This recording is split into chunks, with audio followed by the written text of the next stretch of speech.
welcome everyone to another Casual Esports Amateur League match. We are about ready to get started, and I'm actually going to let my co-host announce this tonight. What's up? Hello, hello, hello. Thanks for joining us tonight for the cast of the Shuriman Division games between Fiesta, Fathers, and the Dandelion Knights. Brought to you by Casual Esports Amateur League, aka CEAL. I'm one of the casters. I'm Freddie Mercury, joined by Amo, to bring you a night of hilarity and supreme display of skills as these two teams meet on the Rift. Yeah, so I'm excited for this match in particular because we do have two teams that know each other pretty well. They've participated in our Season 0, Season 1, and now Season 2. Fiesta Fathers, also known as, like, what do they call them? The Daddylicious Daddios, I think, in one of the other seasons. Daddylicious Daddy. I like the alliteration they keep in their name. Yeah, they definitely have it. So, pretty excited to hit this level. So they should know each other. As you know, we're going to see it going through, and I think make a double check the music. We know nothing feels better than beating someone on the Rift that you know, especially loved ones, friends, even significant others. Yeah, so they are ready to go as we jump into the pick bands here. We're gonna transition over real quick. The Draven band coming out. So Fiesta Fathers have Frostbite, who was kind of one of their stars. He will play every and any AD carry in the bot lane, but as a result, he wants to get rid of certain carries from the side of TDK. And when your name is Buff Draven, you probably don't get to play Draven. I am a Space Cadet. We should probably run down the lineups real quick as they race through the band. Zillion coming out as well. And Fiesta Fathers singing about their third one, which will indeed be Gnar. I guess we'll run through rosters after the draft, because this is going pretty aggressive so far. What do you think of the band so far? I'm probably on the wrong page. No one in the pick band lobby. I have the wrong chat open. That's all right. We're looking at the third ban here for the Dandelion Knights, and they'll take out a Mumu, a strong, tanky, magic resist shredding jungler. And that's a first pick Rise out of the Fiesta Fathers. Yeah, that's not surprising. Rise is definitely a pick that they've run before in the mid lane. Pretty good, as you can see the Zillion counter picks. And we have the quick picks coming out as we have the Ezreal Senna actually coming out for TDK. Wow, and where do you think that Senna's going? AD carry or support? Hold on. So there's one team in our league that will run mid lane AD carries, and I think it's TDK if I'm not mistaken. That is a hard throwback to Season 2. I don't know it myself. I was talking to Death Adder earlier, and he was telling me Season 2 ADCs were played in the mid lane. But not for the Fiesta Fathers as they grab Echo. Yeah, Echo and jungle. So time stop. Jhin is definitely one of the picks there for Frostbite. Definitely one of the more expected picks coming out of him, especially with interestingly with some top laners banned. See what they go into. Okay. Evolution, a triple ADC flex pick by the Dandelion Knights. Oh my gosh, I'm so excited actually. Yeah, so okay. Okay, Freddie Mercury. This is your first time casting. Normally the analyst gets to try and play this game, but because it's your first time, we're gonna have you do it. Where do these champions go? Ezreal, Senna, Lucian. And we've got position roulette busting out on Team Dandelion Knights. I think that Lucian will be in the mid lane, Ezreal will be bot lane, ADC, Senna will be support, and we'll go from there as Diana band pops out for Team Dandelion Knights and Fiesta Fathers take out the Ornhorn. They don't want that big beefy meatball in the top lane. And finally, to no one's surprise, a Set and Mordekaiser ban. Wow, flying through the ban phase here. Has there been any surprises so far? Wait a minute, most importantly, isn't a certain F-named champion still left open for a top laner in Fiesta Fathers? Yeah, but I don't know if you want to play that in the 380 carries. Because if you're taking Fiora into the Lucian at top lane, that could be top lane Lucian. Oh, that could be. Now these two teams, if everyone knows, Fiesta Fathers is sitting at 2-2 right now in their league, while Team Dandelion Knights still hungry and out on the hunt for that first W. Both these teams have had middling KDAs throughout all their players, averaging around 1 to 2, so anybody could be the standout player tonight. Yeah, so looking forward. Nautilus and Zinzao picked up by Fiesta Fathers. Pretty. What do those bring to the team? Hold on. Ooh. Is that an Echo mid lane Rise top? Echo top? This is a lot of magic profile damage, and is that what they call it? Magic profile? I don't know. I mean, a lot from the solo lanes, unless you have a Zinzao solo lane, you can do Zin top. I mean, if Medi, I don't know, whatever his name is gonna. Okay, now we have Kennen. I don't know. I guess we have a Kennen picked as the final lock-in for Dandelion Knights. Kennen could also be support, or could be the AD carry in the bot lane, or could be the top laner, or could be the mid laner. Warwick, I got one pick. Warwick is going in the jungle. Warwick will indeed be scratching it up there. All right, now that we've taken a breather and locked in our picks, let's run through these rosters here, starting with the Fiesta Fathers. We've got Cheeseblaze in the top lane, Strom in the jungle, Nikki Might mid lane, Frostbite in the bot. Oh, do we have a sub? No, I think yeah. So we will. Let's wait till they actually load in to game, because they're allowed to mix and match. You're right. Oh, you can move around. You can move around. So, right. that's why I'm like the speculation. So, if I'm TDK, I have Kennen in the top lane against, I guess, Echo or Rise. I do Lucian in the mid lane against the opposite, and the Senna Ezreal bot lane is sort of a poke Healy. Try not to get engaged on from the Nautilus. Poking and healing are two of the things that I think of first when thinking about Ezreal and Senna bot lanes. Yeah. Just the key is Senna can't get hooked by the Nautilus. Senna gets all in by not kind of dead. Ezreal can slip away. So we've got a pretty safe bottom lane from TDK. How do you think both teams want to play this game out with these comps? TDK is, depending on how they are looking for lane dominance, right? They're dual AD carry, or I guess AD carry and support Kennen if it drastically goes that way. Is just a lot of poke and damage, right? The Warwick is a safe jungler to run and doesn't need any help whatsoever and can just clear his own jungle, heal up, gank opportunistically, and look for early dragons with the control that the Lucian or Senna or Ezreal or Kennen and mid lane can. Once again, they want light skirmishes early to take objectives in the towers to get the game pressing. The later the game goes, they're going to have this dip, right? Between, like, before the AD carries get, like, their third and fourth items, where Rise and Echo, and depending on how tanky Nautilus gets, is going to be too tanky to deal with.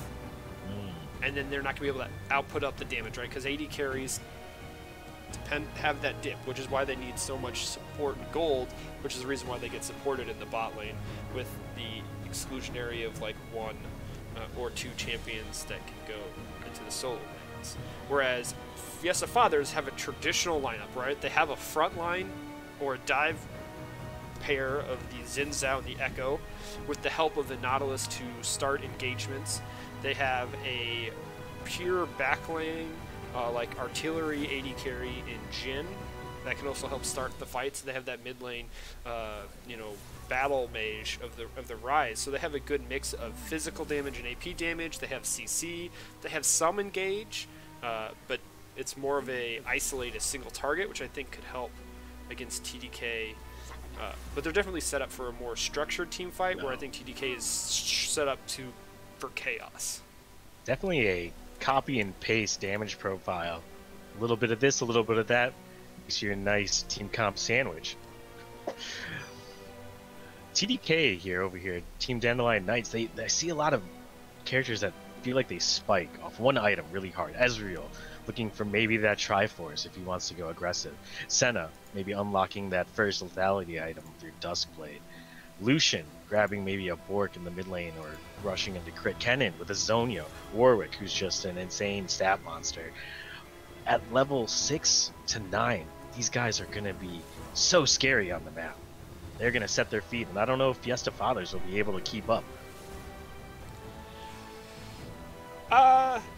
They may be able to. I think it's going to depend on how the jungle impacts the early laning phases. If some of these 80 carries for TDK but go down, Amo, that role is ruined. Oh, that's what the jungle role? I'm confused. What role is ruined? That's the meme right now. Jungle is ruined.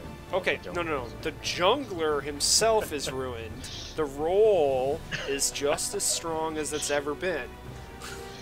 There's a huge difference, right? Like, if you're doing bad or playing poorly, then there's a major issue. And okay, so we have 30 seconds here. Is Echo gonna? Echo better change to like teleport, right? So far we've got 2 smites being carried by the Fiesta Fathers. Okay, so they still have 20 seconds to swap around. Yeah. Okay, well, it's whatever. So I guess, I mean, there's no way that... As our timer ticks down, nobody's trading right now, and summoner spells they got like seem to be remaining where they are. They got 5 seconds to swap champions around. Okay. No, they're all locked in the champions. For those of you that don't know, no rule will be going amiss as we have the walking lexicon himself, the Amo here. He wrote it. So don't try anything fishy out there on the rift, okay? Pretty much. I'm just trying to make sure that this is... Okay. Yes, indeed. Seems to be the lock-in. So we have double jungle. We've got double jungle busted out by the Fiesta Fathers in the Shuriman division game here in CasualEAL. Wow, it opens up an entire can of worms. Take it away, please. Okay. I know nothing about this. Okay, so double jungle. Oh, double jungle. Treat me as though I'm a toddler. Okay, you're a toddler. I'm a toddler. In the current season, you said that earlier that jungle says it's the worst role, right? So correct. Could be the worst feeling in that role. That's because the way they adjusted the experience and the gold for the actual jungle camps, it's just way better to just spend your time ganking, killing laners, and stealing lane experience in CS than it is clearing your own camps because, as Kobe from the LCS put it, it's mathematically... efficiency is been reduced because the time it takes to kill everything is still the same as last season, but your rewards for killing those things has been reduced. So if you go and take the enemy team's jungle camps, it's more punishing to take the big camp or the not the grump, but like the big wolf or the big chicken and leave the little ones because they're worth absolutely nothing. And so you steal enough away from the jungler that he can't get levels and gold to level up and then gold to buy items, so he has to gank. But if you have your lanes positioned properly, with the Ryze can be a safe laner. I have no idea if Nautilus can be a safe laner at this point. He can be a good support. I don't know if he can be a good solo laner.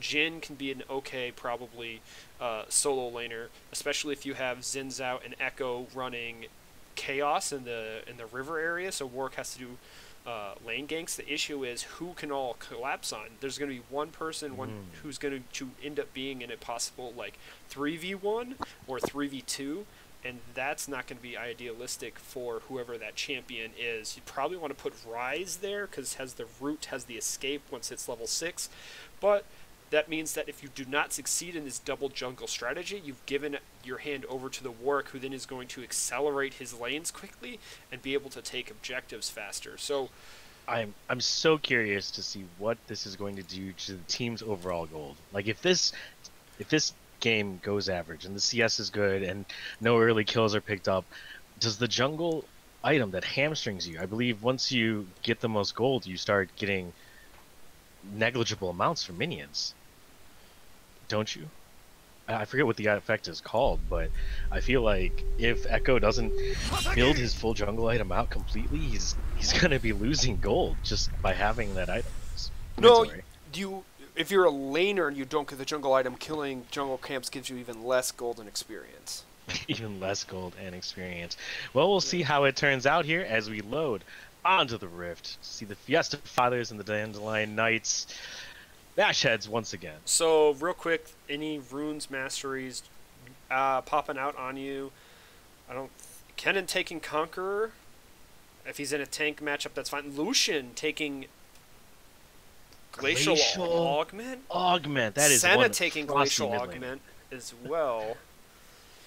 A lot of slows here. So this is a large potential for Rise to pop off during these fights as he phase rushes through some of these. I don't know if the double AD carries with double Glacial Augment's going to work. But we have double jungle on the other end. Also, so those... how am I going to set up the scoreboard? Alright, looks like finally we may know where everyone is. So... Team Fiesta Fathers. Cheeseblaze will be playing Rise. Strom on Echo, Frostbite on his Jhin, ZZ Dog on Xin and Wee Justin on Nautilus. I'm not saying the position because I don't know where they're going. That's perfectly fine with me. You want to introduce the Dandelion Knights? Yeah, Dandelion Knights are going to have Cameron Beats on the Kennen, Mystic Wave on the Warwick, Ystril on the Lucian, Buff Draven on Ezreal, and Notego on the Senna. So, here... Oh, come on. Don't do this to me again. Here we are loading onto the Rift. Let's see these early item buys. Let's see this early game skirmishes. These two teams, do you think there's a cheeky invade coming out from them since they know each other so well? Honestly, yes, because of what the double jungle. You just have to figure out what the heck you're running into. Yep, there's one. There's both as they junglers. Wander down here. Ooh, both junglers find each other here. A little bit of action. A Q lands. So they both started jungle items. So, okay, Xin Zhao's going to start top side. So Xin Zhao has the best single target of the two, while Echo has better AoE clear. So starting in this position probably helps the Xin Zhao. The problem is Xin Zhao is way more powerful with red buff than he is with blue buff because he's not spending as much mana. So in that aspect of it, he's going to be hurt because he wants the slow if he jumps in on someone. Warwick is going to start red with no leash. Rise and Jhin, I think, are going to help leash. I don't know. Are we going for a double invade? I'm so curious here as now you see, Nautilus has started Dragon the gold per item in the top lane. This is indeed interesting, as Team Dragon Knights has already dropped all their wards all in the line. They'll be disappearing in about 30-45 seconds. But it'll be interesting to see if they need those a little bit later on here. Echo getting a solo loose here from Rise as they pull out what appears to be a lane swap?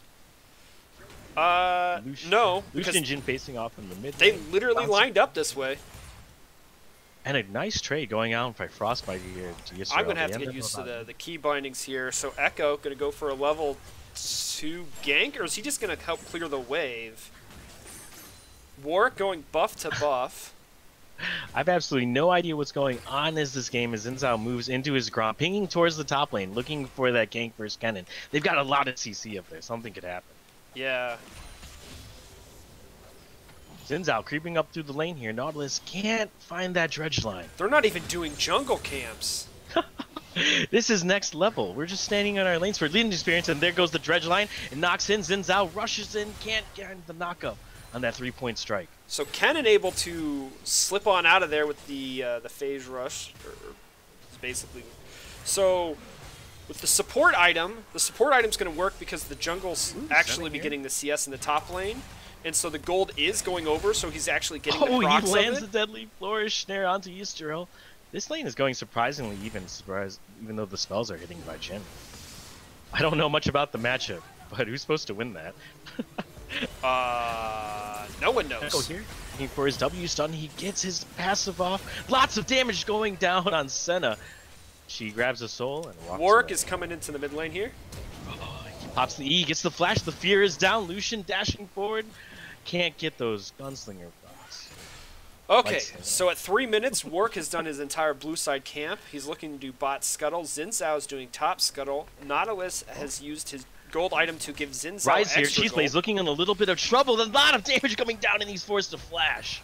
That glacial augment paid so much dividends there. Did you see that? I did not. I was busy watching the junglers take scuttles. Oh, another glacial augment prop. He can barely move. Warwick doesn't have flash for this. No, he's looking here. Echo's He's coming sniffing it down. out. He's smelling. Echo on the move. He's got. This is going to be very interesting. This is a flashless Cheese Blaze. Here comes Warwick. Blood Scent is on. There goes damage down onto Rise. Stun. Here comes the stun. Echo first blood to Ezreal. And my stream is a little bit frozen. Ooh, Mystic Wave going down to Strom there. Good pickup kill on a aggressive dive. So Echo is now going to get the CS and the golden experience.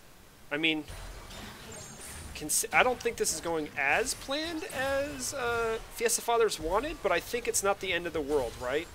No, not at all, not at all. Nothing has shown me so far that this game's out of hand yet.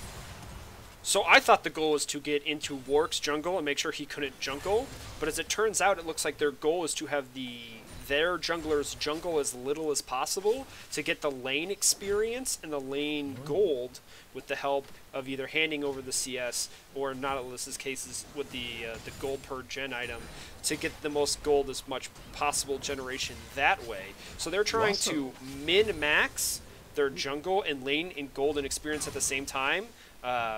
This is very tricky and something very interesting that these teams are trying to pull off here. But doing that allows the dragon free take that this Warwick is taking. There he goes. He's just going to scratch up that dragon, hopefully grab his team an extra 4% AD and ability power. Next dragon is Infernal. Another Deadly Flourish landed by Jhin. This is very interesting because in theory, this shuts down Kennen's early game advantage being ranged, right? Yeah. And gives Nautilus and the Deadly Flourish lands in middle. Dark Harvest stack. Oh, Yistro the going wraparound in the top lane. Kennen has the flash. Oh, Nautilus hooked in. Why? I think I'm behind you somehow. I'm at 555, 56, 57, Oh, yeah, 58. I somehow fell behind you. Okay. Alright. Okay, so I'm that was a walking down great gank in the top lane by Xin Zhao. He used the alcove to wrap around and get behind Kennen, and Nautilus engaged, so he had the flash on it. Also, the fact that the junglers are actually Stom here, both looking higher in for level. the stun. He grabs it with the flash. There's the Deadly Flourish, layering the CC. He howls his way to safety. Here comes Lucian in with Teleport. the calling, finding a lot. Nautilus oh my God, flash here comes hooked in. Justin. Nautilus grabs the ulti down. He's falling so low here. Strom looks to pick up the third hit for the kill. He gives it away to Xin Zhao, who picks it up. ZZ Dog. Oh, and here comes the Jhin ulti. The R's going down. Mystic War is falling so low. And Jhin picks up a kill on the bot side. What just happened? Okay. There was 2 teleports, 2 flashes, 2 ultis. Okay. Warwick went to invade, thinking that he had the opportunity because they hadn't seen Echo in the bot lane, and so Echo was coming back from base, or hadn't. I don't know where Echo was coming from. He doesn't have any items. He ran into Warwick at the race, right? Well, the CC between the Echo stun into the Jhin W, and then then I guess Lucian tried to show up, and then Nautilus teleported in and hooked on the Lucian to prevent it. I don't know. I feel like you're that guy from Always Sunny standing in front of the board, just drawing all the lines everywhere, like Trying to connect all the dots. What happened? 200 IQ play, Galaxy Brain. Yeah. So okay. It's such a big depth chart by Nautilus. I love watching it just gallop across the map like that. When you get the long distance ones from a person with a lot of dashes. So Now, visceral. We want to look at the gold, right? So, Okay. I mean, See it. technically the Kennen is up like 3k on the Nautilus, but I think the Nautilus is actually supposed to be more compared to Goes in the Senna. dredge line. Aftershock here going down, slicing Maelstrom, cutting into this Nautilus. But he is not feeling a bit as he drops the Death Trap, goes right back in the second snare landed. Here comes Xin Zhao, and Justin picks up the kills on the Cameron Beats. You are still behind me by like 10 seconds. I am still behind you. This is horrendous. Jin just ate an entire culling to the face. This is a pretty epic shot. Warwick's gonna come in behind, smite, double smite. Can he get the kill? No, crit, stun. No, one more. Oh, he stepped on the flower. Okay, so I'm at 839, 40, 41. I'm at 843. Okay. 840. So maybe I can be a person. Yeah. Who's not brain lagging as they watch. That is fine. So it's 5-2 in kills. The gold has only really helped Fiesta Fathers here by like 0.2k, and they've lost a dragon as Kennan's getting the Conqueror procs. Alright, we should switch to you doing most of the play-by-play, because I am not able to, like, I'm never on time with you. Okay. That's fine. The CS is way going in favor of TDK, don't you think?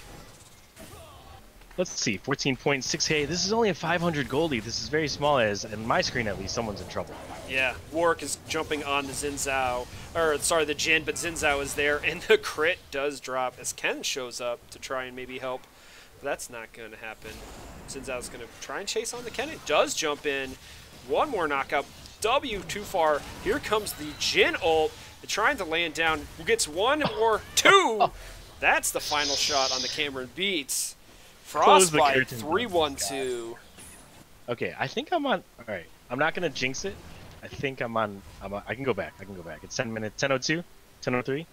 I'm 1 second ahead of you, but we're good. One second's we'll fine. go off this. I can do this. Yeah, you got it. All right, Jin here farming up as we're into an aggressive game with Xin Zhao and Jin leading this this team of Fiesta Fathers forward. Is this how he pictured the early game going? Chaos with double jungles and 480 carries? Yeah. But note the items here. Ezreal getting large, has his tier, has his sheen, as the piercing darkness lands a big root onto Strom, and he's forced to chrono break that little event. Yeah, so the double jungle is working great for Fiesta Fathers in the top half of the map, but it is not working that well. Slicing Maelstrom going down here onto Nautilus, who procs the Aftershock and is not taking much damage at all, but Conqueror is fully stacked up. Cameron Beats loading and stuns onto Justin. He loses vision. Dredgeline goes out. He finds the third proc. Here comes another shield by Nautilus. So tanky in this top lane. Death charges drop the Shuriken, falls for another stun.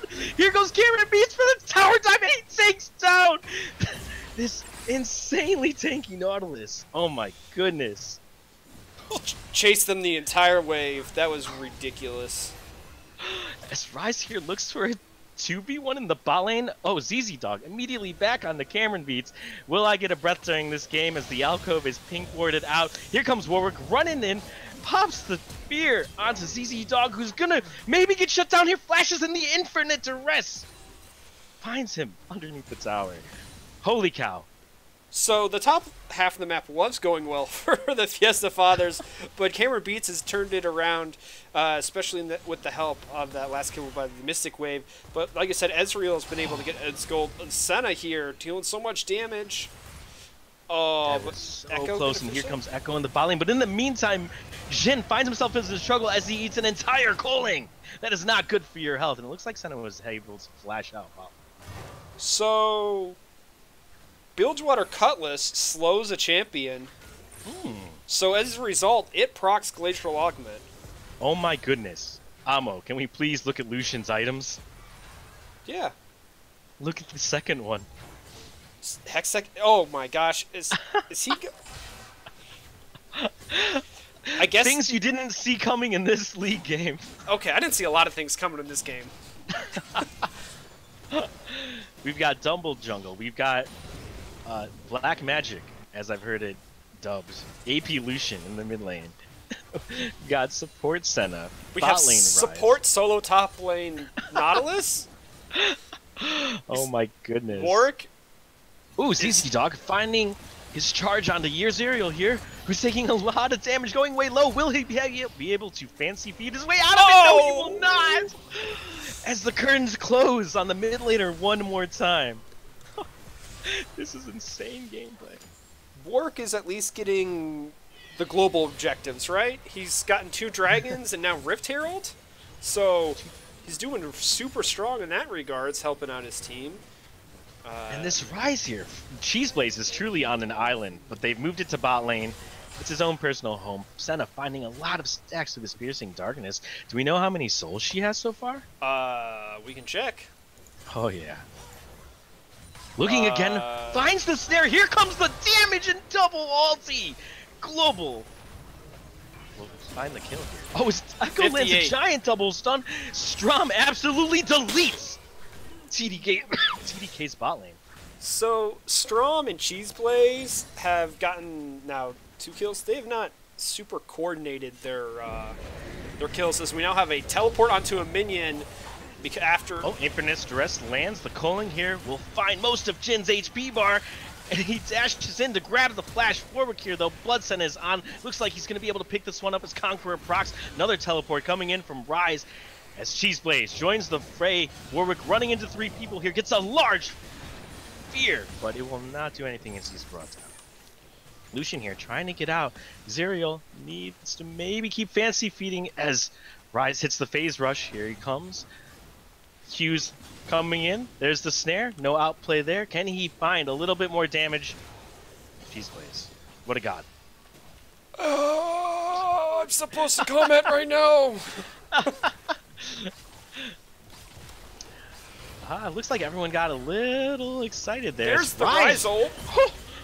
He party pulls into the enemy team. Echo here is just so strong as Strom finds maybe another double kill. Can he get across this wall? Buff Draven managed to eat himself out of there with the phase shift. Searching with Mystic shots here. Is Strom going to go for the dive? He's got the Echo.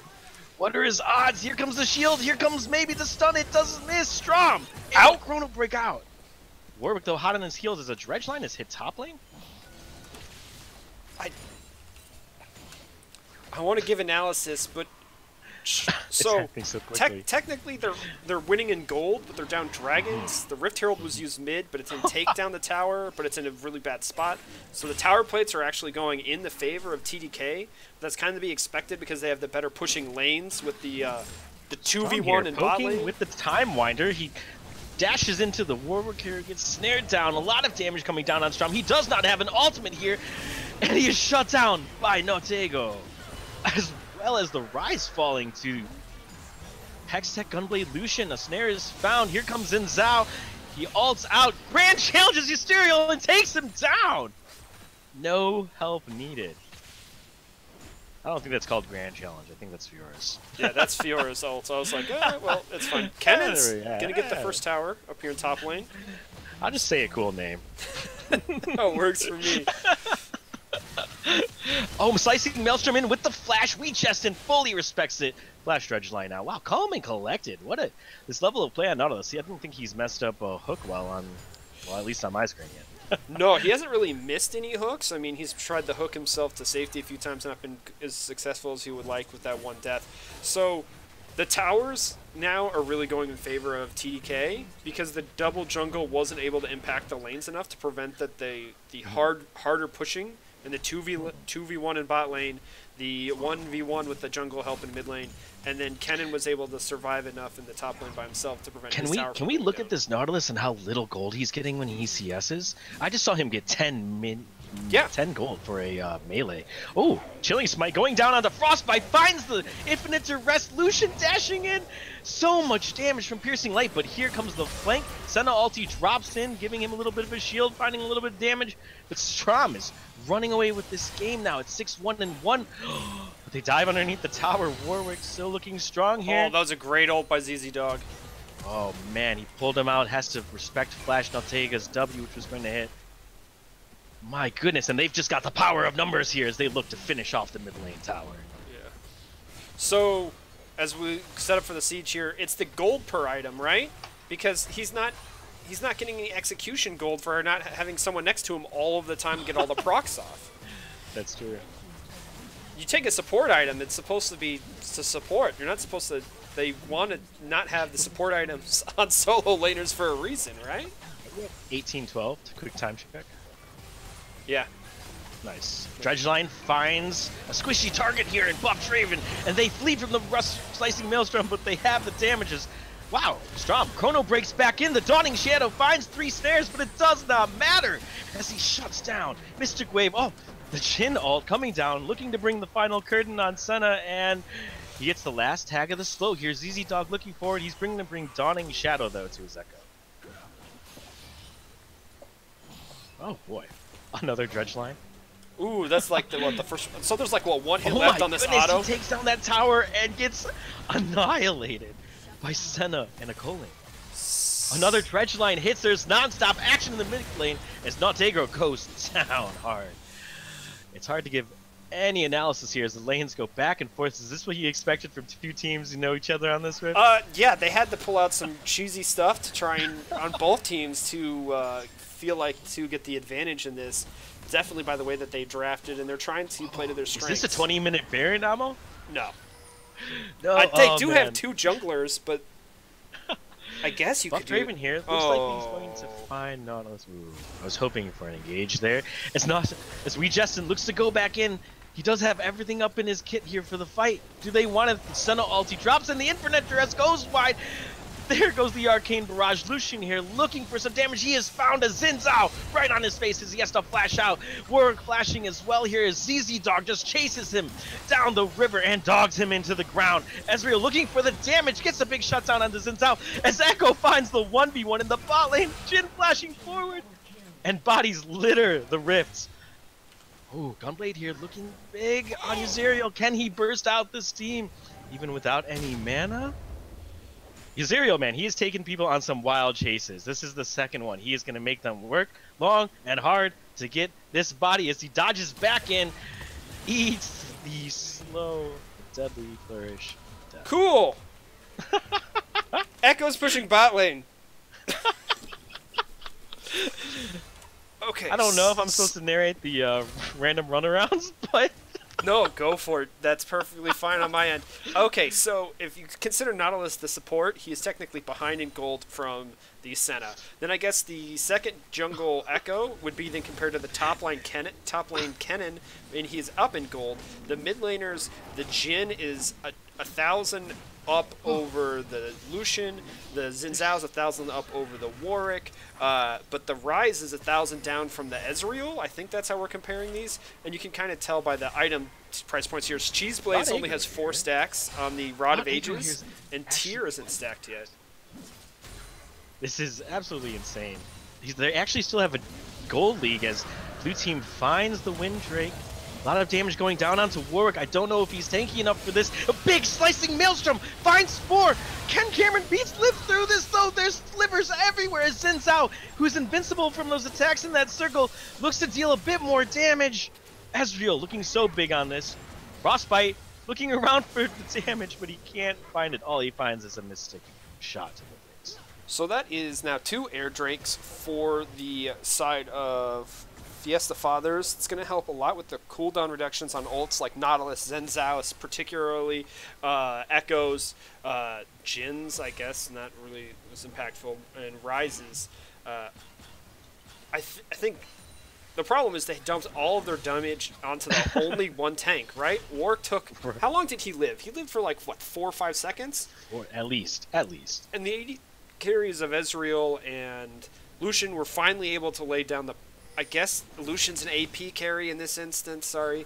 Lay down the damage to finally take him out. Kennen came over with a great Maelstrom, like you said, and got the 4-man stun, which allowed the other 2, the carries, to dump out the deeps as finish it off. But as this game continues to go, the towers have almost been equaled up here.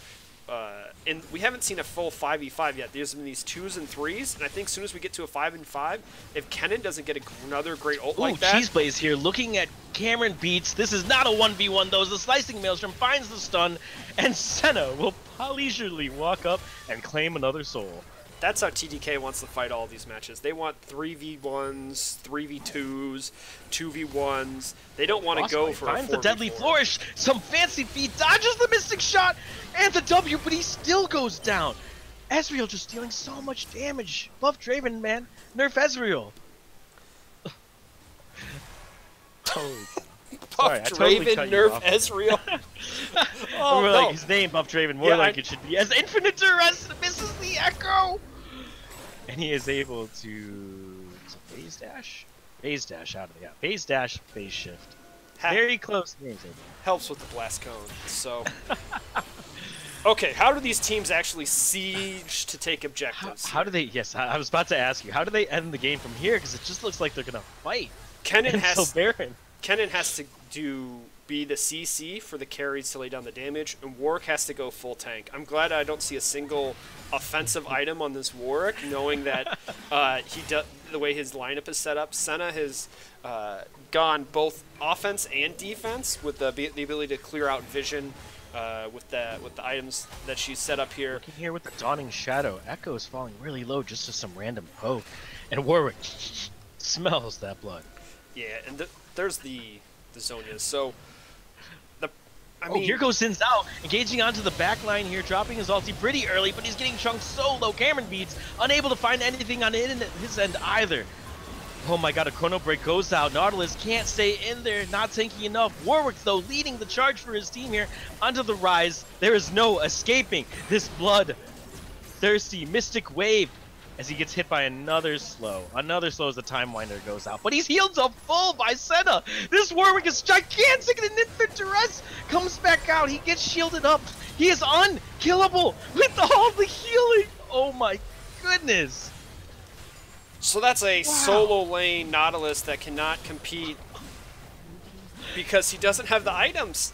He's got one. He's not even on a second completed item here, and the Kennen just got enough CC damage that the carries just unloaded everything. Jhin got taken out relatively early by, I believe, the Lucian in the team fight that came over on the side.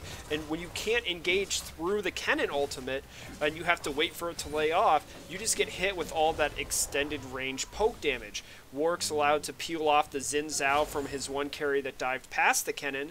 Echo would have laid a great parallel convergence, but once again couldn't get through the Kennen Maelstrom. And it's going to be on Cameron Beats to carry this aspect of the team fights. Even if he dies, he has to get the CC off long enough for his team to clear it out. As you can see, Frostbite now has already picked up a QSS to try and help with that stun. Rise now has finished almost to level 10 on that Rod of Ages. That's almost fully stacked. Got the Seraph's Embrace, so we had the shield for last fight, but not much more than that.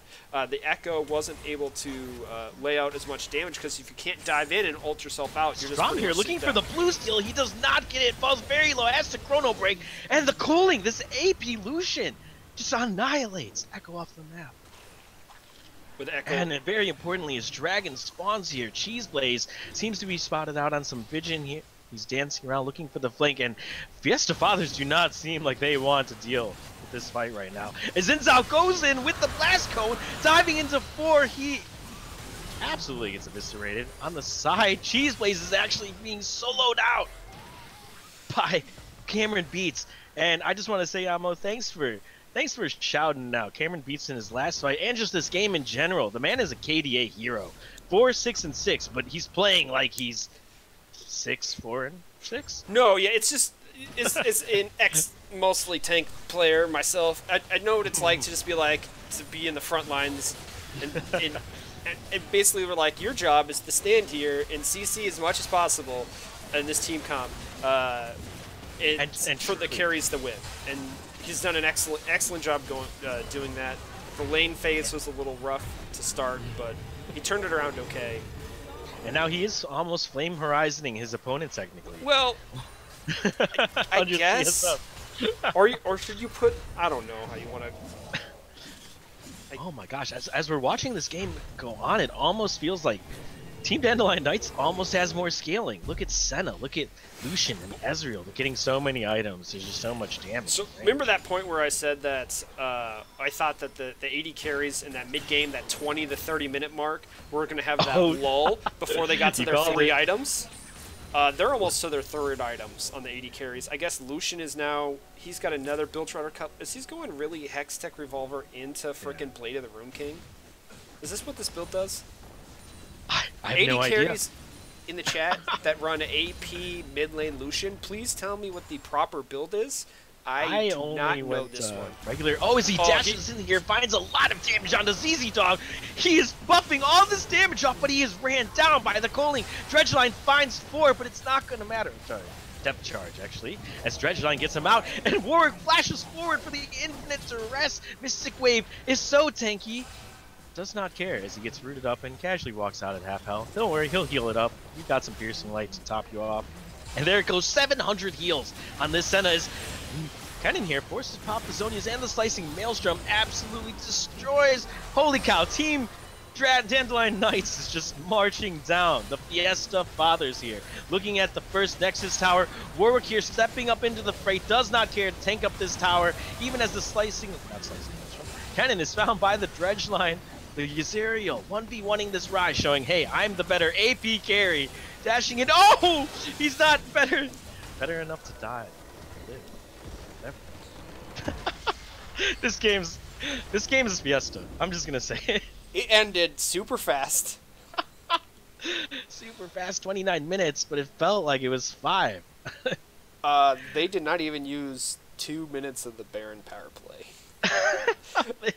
They grabbed it and ended in under a minute. Holy cow. Yeah, so that happened. That was cool. Holy schmoly. Okay. Let's look at some stats here. Well, before we look at the KDAs, the damage. How much Ezreal? I mean, Xin Zhao did damage. Jin did. I mean, everyone did damage. The tanks didn't do damage, which is fine. It's interesting that the Echo, it just seemed to fall off right in that mid game. As soon as they started actually grouping up as 5, the ability of Warwick and Kennen to prevent the Echo and Xin Zhao dive, one or the two of them were allowed to get to the back line, but not both of them at the same time. And because not both of them were able to get back there, the carries were able to peel the one off that was on them and then continue into the fight while the two body blockers allowed for the damage to just be put out. Right. Physical damage, I mean, obviously... It almost felt like the Fiesta Fathers didn't have enough of a backline. Every fight was, Rise wasn't there. He was splitting, trying to grind up his items, and it felt like Xin Zhao and Echo and Nautilus were just kind of diving into this extremely kitey team and an unkillable Warwick, and a Kennen. So people you don't want to run at. Yeah, it's in the Nautilus. I really commend their team for doing the double jungle. It just seemed like the Nautilus with the support item hindered his own personal gold income and experience income. As a result, he fell behind in levels and in gold, and then he's not able to be the tank that he needs to be for their team comp to be the most successful team comp that it is. Notice that gold difference. 8.4k on the side of Wee Justin. Cameron Beats whopping at 11.3k. That's more than Warwick. That's more than almost all the enemy team combined, and despite being 4, 7, and 8. And 2 levels ahead. The Vision score, the team that was winning slightly ahead, but it's indifferent, I guess, because the double jungle. So if you have double jungle, you as a champion give Vision, so you don't need to place as much Vision down, especially because you're only worried about one person roaming. So I do want to give credit to Cheese Blaze for doing the 2v1 in the bot lane. Being as successful as he was in the 2v1 in that aspect of it. So very impressive. He drew a lot of pressure. Just not this. It wasn't enough. I mean, it was enough. They got the early lead. Zeko and Xin Zhao both were 3-1 early on. Wow. Who do we give the MVP to for this game 1? Who would you give it to, Amlo?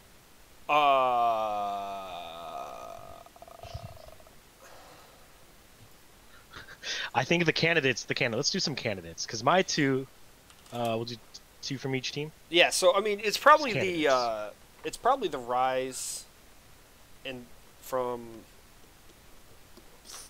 the losing team, Fiesta Fathers, in the 2v1. He got off to the point where, but the problem is he was scaled such like Xin Zhao played well, going early. The Jhin was doing well in the mid lane, but the ganks just sort of happened. It's hard to pinpoint. They all had their highs and their lows. I was really impressed by Strom and his roams back to the bot lane. They got a lot of early double kills. And also, this is going to be funny because the person who I'm going to nominate both top laners because I thought Justin played amazingly in this. Both top laners sacrificed a lot for their team. Justin, he took the support item. He gave gold to his Xin Zhao, you know, and he played the lane very safely. Only 4 deaths throughout that whole time. And Kennen, meanwhile, on the other hand, playing the team fights so aggressively, just cutting through health bars and dying himself sometimes, but giving his team a W. Mm-hmm. So, I think. And the fourth one will probably be Senna, because she was absolutely gigantic in healing. Yeah, I think I sent you an invite for the next game. So we're going to go to intermission here and get the game 2 set up. So we'll be right back. Thank you.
Welcome back to the Shuriman Division game between Fiesta Fathers and Team Dandelion Knights here at the Casual Esports Amateur League.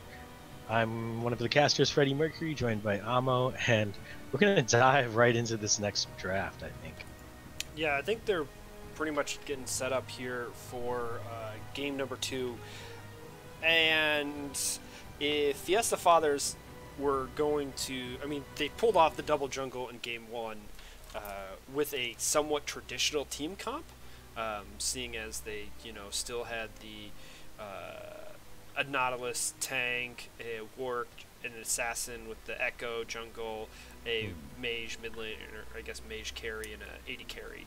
The bands are going hard and fast here. Team Dandelion Knights taking off Pike, Amumu, and I'm sure if I just say a few more words, they'll do their third ban any second now. Diana. And Fiesta Fathers take off Senna, Riven, and Gnar. There we are. So, I don't think they're going to do that again. At the same time, TDK went with a 380 carry, but I guess Lucian went AP, so that makes it okay lineup. Oh, we never did give an MVP last round. So I'm going to be preferential to give it to...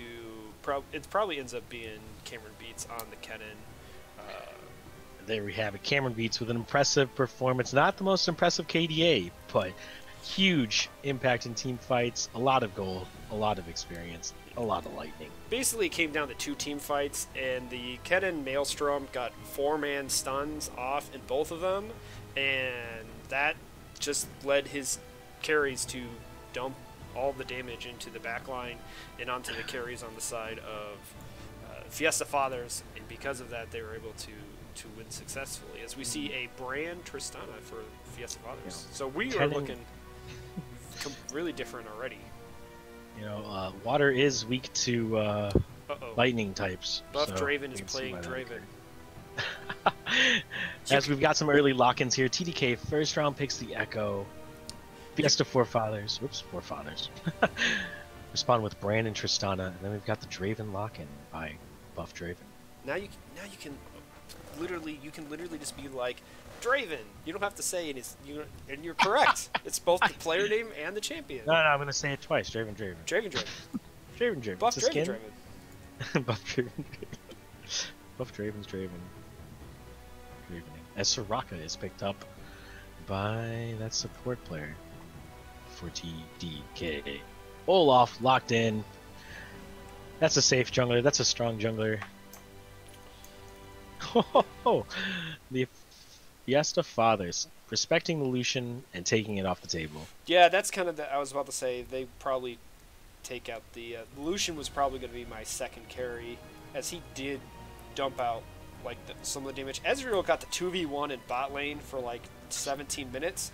Otherwise, he was so huge. He did get really huge, but when you get the 2v1 for free, like Fiesta Fathers respecting both the Lucian and the Kennen, not allowing either of them to be seen in this game.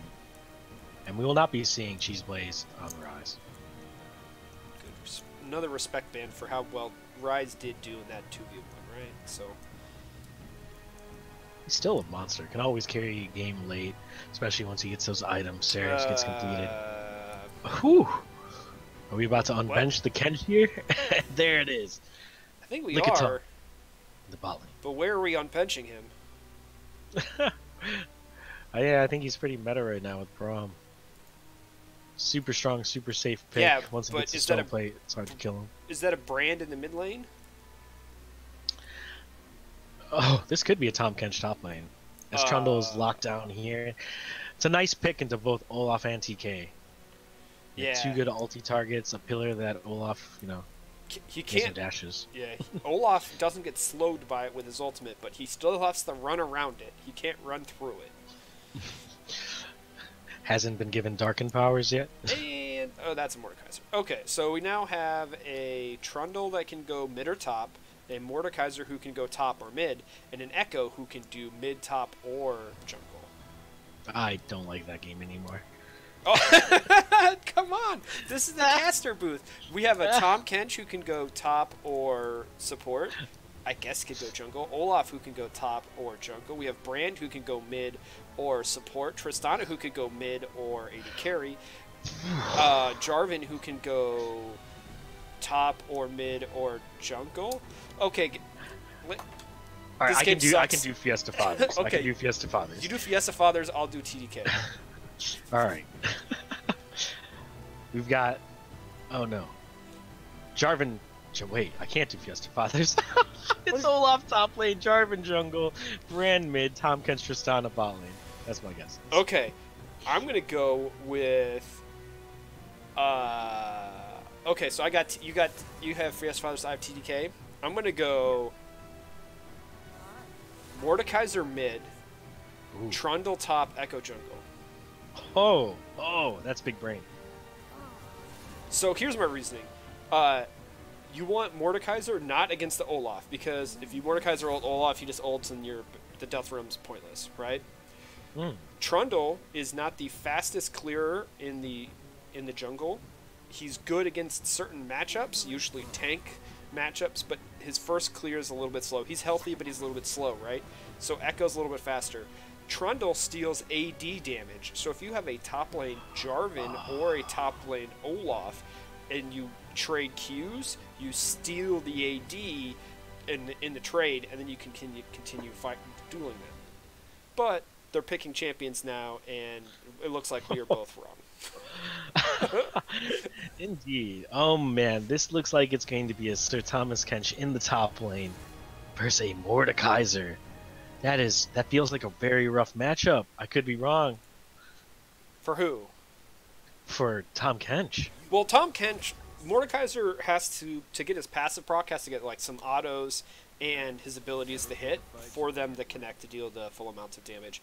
Tahm Kench actually is levels 1 and 2 are really strong compared to Mordekaisers who are not like the strongest levels 1 and 2. Especially because he just kind of wants to sit there. Mordekaiser starts really get going as soon as he gets like one item into that like levels 5, 6, especially when he hits 6. If he can get 6 before his opponent, and how the trades go, Tahm Kench can also, they both have the heal factors and the shield factors, and the regeneration can go slightly in favor. So early it's going to be Tahm Kench, but Tahm Kench gets level 6. He just gets to move around the map quicker. He doesn't actually get a whole lot of combat stats in lane. And are they doing it again? No way. If at first you don't succeed, Amo, what do? You try to lose again? Here we go, double jungle. You're seeing it double. Double the amount of times you thought you would. Double the trouble, double the fun, double mint gum. Something like that. Something like that, right? Oh man, I just don't. I can't make my brain is not galaxy enough to wrap around this concept. Okay, so what worked well in game 1 with the double jungle? The solo. They got ahead. They did get ahead. In gold, they were ahead across the lanes, but they gave up objective power around dragons. The 2v1 were able to capitalize and get plates. Doesn't that feel counterintuitive? Like the team with 2 smites and 2 junglers lost the objectives early, but because the junglers individually, the one jungler has clear target focus, because the bottom jungler where the dragon is doesn't have 2 champions in the bot lane, only has 1 champion in the bot lane to assist. Because the other jungler has to be on the other side of the map to affect the top and the mid lane, right? So those two junglers have to be on like a pendulum as they both go up. They both have, like, the one has to go to the mid lane and goes to top, and then when they both go down, one goes to the mid lane and goes. So what you're saying is they have to use teamwork. It's super hard. That's a foreign concept. I mean, these players are capable of doing it, right? They showed that they had some capability of it. Oh no, they were way more impressive than any of my solo queue games. If I saw this locked into my draft, I would dodge. Oh yeah, I'd be dodging too. I don't know. I mean, this is like coordinated team play, so great. But here's the problem: Draven, you can't like really get onto, right? Because Soraka's just gonna heal. That's gonna be kind of an ouchie lane for whoever's doing it. Echo in the mid lane's gonna be fine. Mordekaiser is a great, especially in the pros lanes, is like an island champ, considered to be like an island champion, right? Like Mordekaiser, Rumble. There's some certain top laners, Ornn can be this way depending on the matchup, where they are just left up there to themselves because they were playing what the pros consider weak side, right? Where their jungler isn't helping because he has one jungler, and if he's on the bottom half of the map, that means there's 4 of his champions on the bottom half between mid and bot river, especially if they're taking dragging. That means he's the weak side by himself in the top lane. He's a great weak side, or in this case, can be a 2v1 laner if the Jarvan or the Olaf were to gank the Mordekaiser. He just has to basically hang out near tower. He's not going to be as good as Kennen in the team fight aspects of it, but as long as he's ulting and taking out someone other than Olaf, because you can't ult Olaf as Mordekaiser, because like I said, it's pointless, he could be fine in that aspect, because once again, Olaf, Olaf and Jarvan and Tahm Kench are all melee.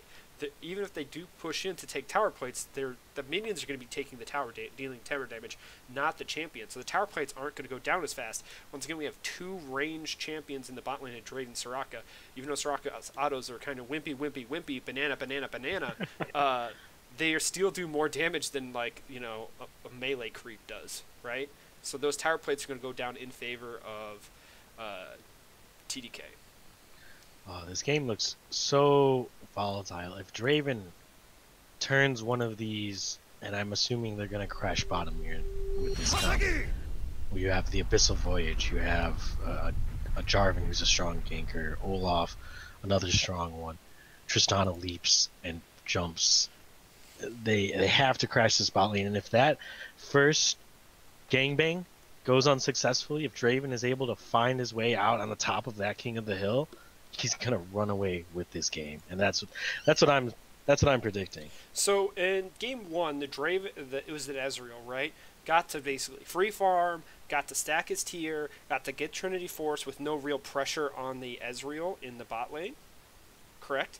And then he was able to, in the mid game, dump out the damage with the help of the AP Lucian because of the Kennen, CC, and the Warwick tankiness. The 2 carries just laid out the damage.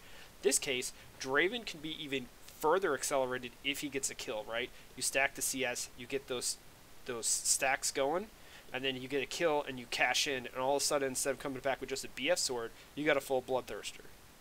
Ooh, so it's even riskier. Like, you knew Ezreal was going to get to his point eventually, right? His gold point. But Draven could get there a lot faster and would be a lot more punishing. Really liking the keystones picked by these players. Tahm Kench rocking the Hill of Blades to have that synergy with Acquired Taste so he can lick up that passive faster and get into his stuns and his Devour.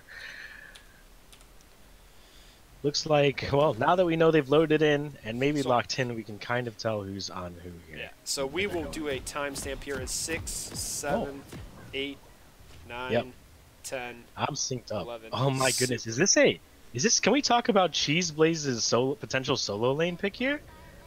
I thought he was on Tahm Kench. He's actually rocking the Brand. The fire there, bringing Brand into this potential solo lane for him. So Brand is an okay 1v2 lane. 1v2. Once again, if you want like real 1v2s, you go someone that can sustain and live in lane. Think of like Cho'Gath, right? Oh yeah, Hotshot GG, like season 3, or even that before that, like with the pure like lane swap meta. Who are the champions that like lived in the 1v2s, right? It was like champions like Cho'Gath, or champions that could farm safely under towers like Rumble or Galio. Oh geez, old freaking Galio, right? There's so many different things that like are the reasons why things are happening here. Brand, I think maybe a little bit too mana dependent for the 2v1, but we'll see. And I see without a dash, he's just gonna get hit by Starfalls into Draven. He is slowed and then just auto attack down. So maybe he can kite around and play well. One thing I want to point out here: Justin did not start with a support item this time. He started with the Dorn Shield. We learn here from past mistakes on CasualEAL. We'll see if that affects his gold and experience income, being the full tank on his team compared to the pseudo tanks of the Jarvan and Olaf. All right, standard start here. We've got mid lane Tristana, Frostbite facing off against Mysterio's Echo here, who actually takes a fairly unequal trade. Buff Draven on Draven, Nataegra on Soraka, Mystic Wave on Trundle the Troll. Cameron beats rocking Mordekaiser here as the Obliterate tags up We Just. And we'll go over the other roster lineup on the next break. Frost got two. Rocket jumps in. Oh, did take press the attack. I'm not able to see the procs for some reason. Estrom here helping out his solo laner, throwing out, oh, here we go, Acquired Taste on the top lane, the stun lands through the flash, Jarvan lands the EQ, the flag and drag, tons of damage going down, first blood to CZ Dog. And that's the problem, right, is Mordekaiser is good in the 2v1, like, once he gets, like, to, like, level 4, 5, 6, right? Level 2, not so much, really easy to gank. Stepping up here, holding his spells here. He lands the pillar, lands the blaze stun, a lot of damage going down. There's the barrier, there's the heal. Cheeseplace throwing very low here. He flashes off into the Alka, but Strom is actually looking to just destroy this bot lane. Landing those axes. Oh my god, Nataegra actually kills Cheeseplace on the other side. He's not able to land these axes again. A bunch of healing is going down from Nataegra as he bananas down the Olaf, area whipping in for an extra damage. Will he be able to get out? He turns back around. Lands the axe, actually takes a ton of damage, and here comes the TP from Cheeseplace. Yeah. So, the only positive, I guess, for was Cameron Beats just gets eaten up by the giant frog. Oh! Oh! That's gonna be a it's solo kill by Asterial and Frostbite. They traded out. He actually finds a one last second to get the phase dash down and land the kill. Cheese Blood looking in a little bit of trouble. Lands the stun. He's able to walk out. Cheese Blood. Wow. Cheese Blaze. Can you tell I have aggression on my mind watching all the fights? Well, here comes Olaf after healing up in the jungle, and they're just gonna run at each other now. Oh. Cheese Blaze here, landing hit by the Starfall, silenced. Buff Draven though, looking right into an Olaf here who can maybe land the last axe. Flashes for the auto, and Cheese Blaze goes down again. Strom here, looking to maybe pick up another kill. Thinks better of it and goes back to the lane here as Trundle makes his way into the bot lane. Mystic Wave here. There's no flash on this Olaf. It doesn't matter how much you slow them. Trundle taking a kill here.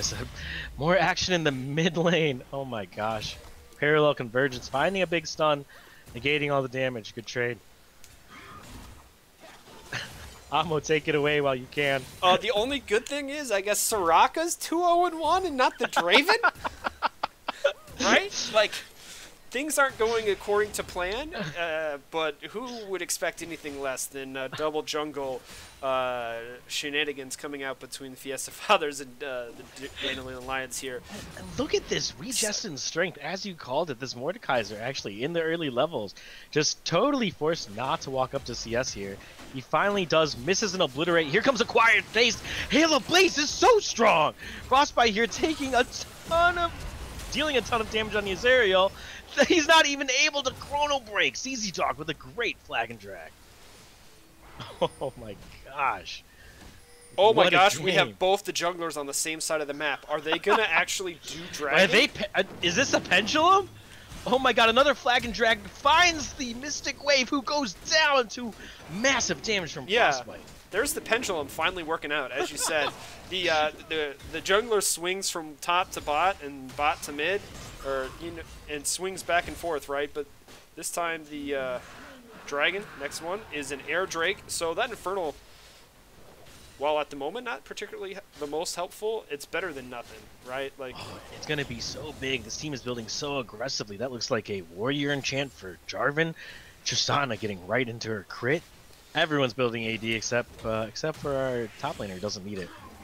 Yeah, well, this is going to be a wet noodle fight from pretty much now on. As Mordekaiser lands the Death Realm onto Tom Kench. Can he get his passive going? The Obliterate hits. He misses the E. Tom Kench, though, stunning him up here. The Grayskin is looking big. Here comes Trundle. The pillar is down. The flash is out. Justin, though, maybe not safe as he pops the thick skin.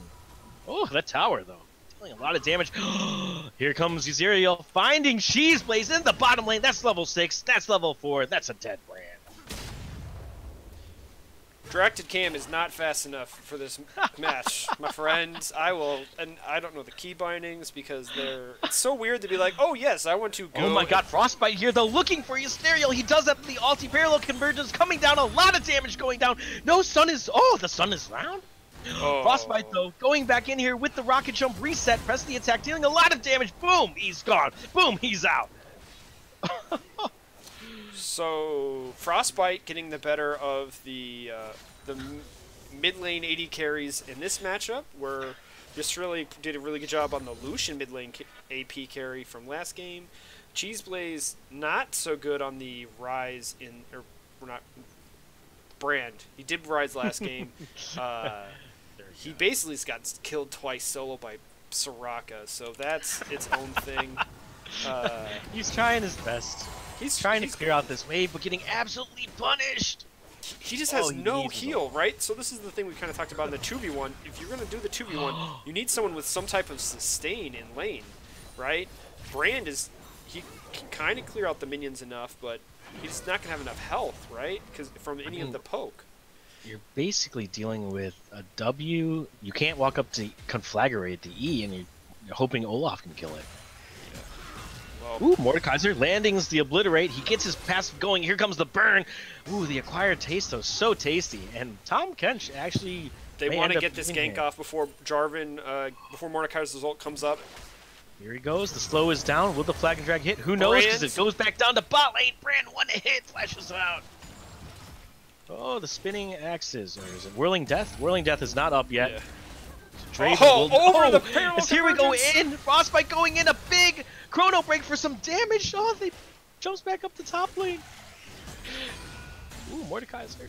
Oh. The flash face dash. Oh, the flash barrier though by Frostbite keeps him alive. It's Jarvan here wrapping around the top lane. Lutz wants to punish this Mordekaiser.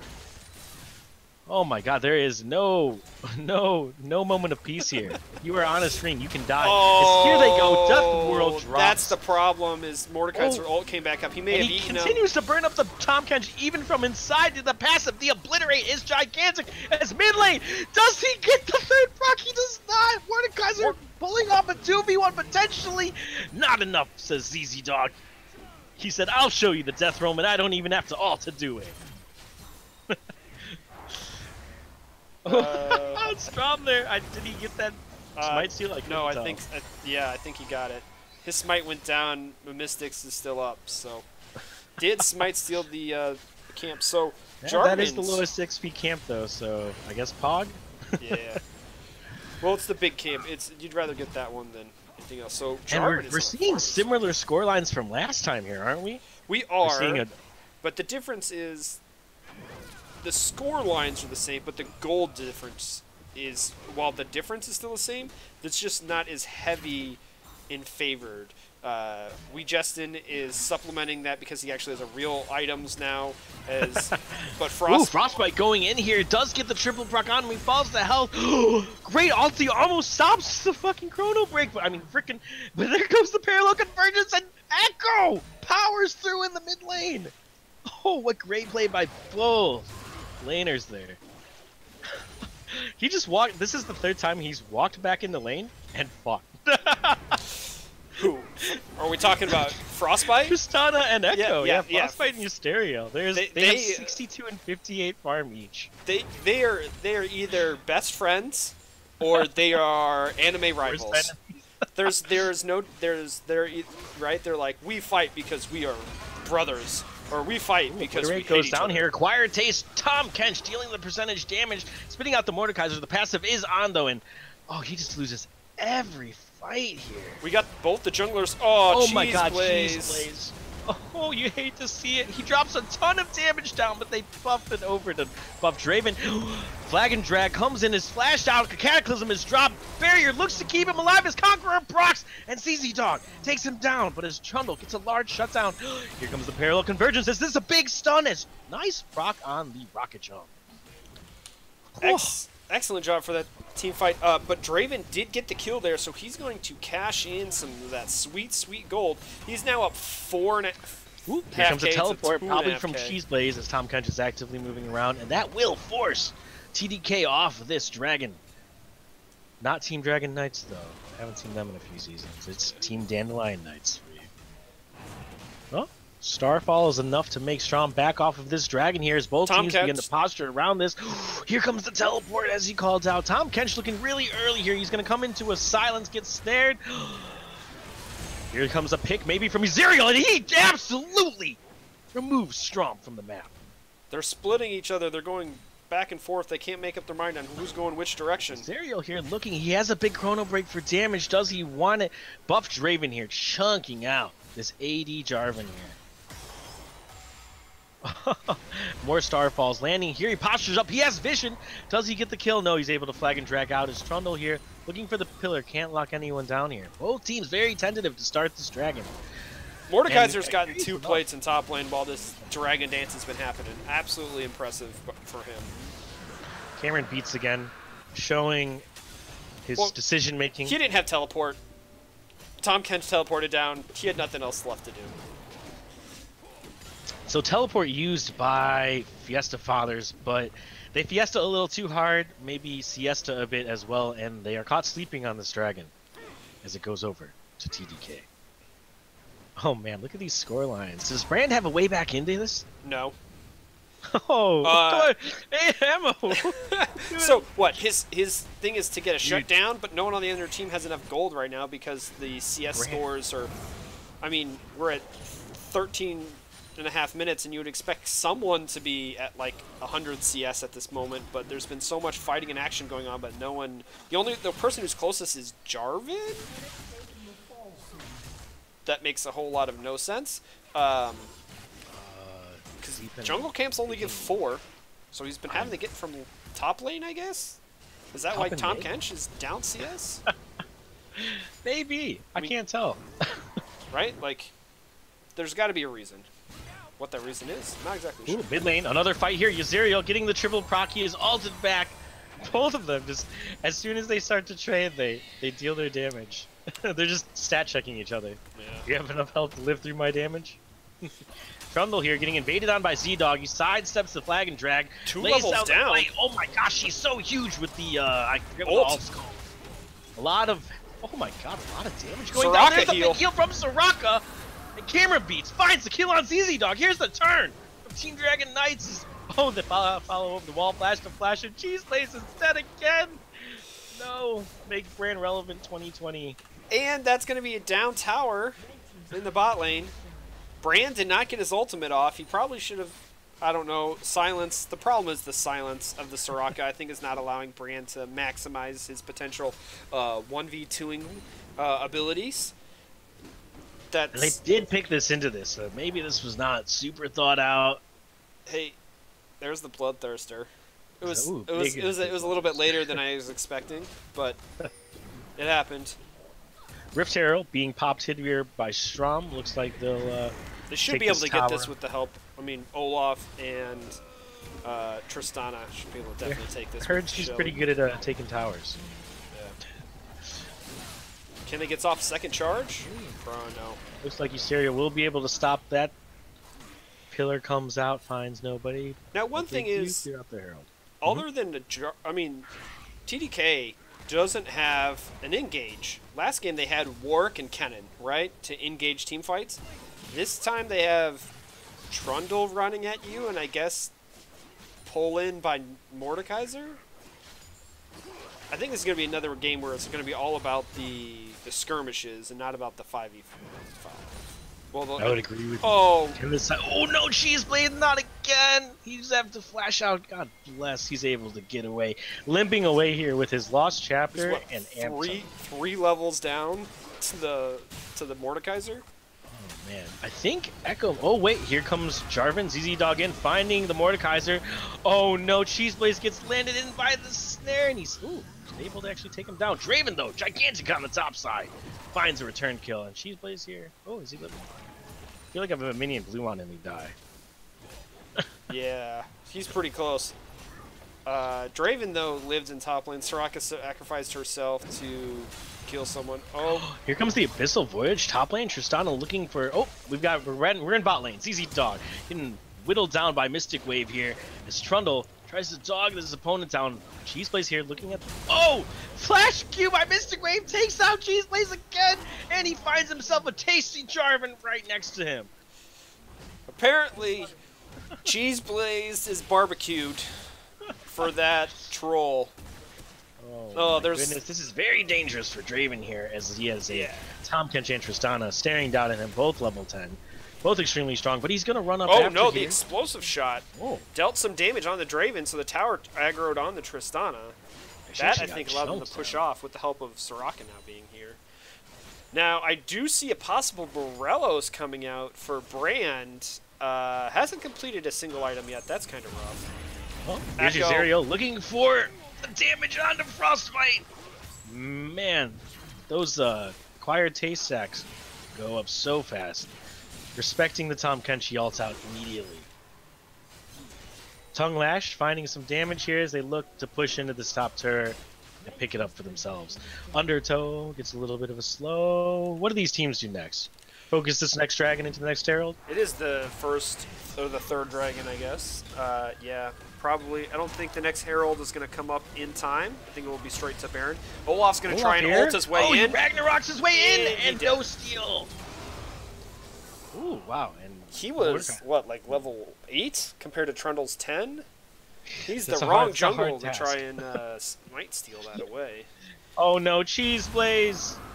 Oh, Flag and Drag falls down. The Death Realm is out though, and Obliterate will obliterate Cheese Blaze.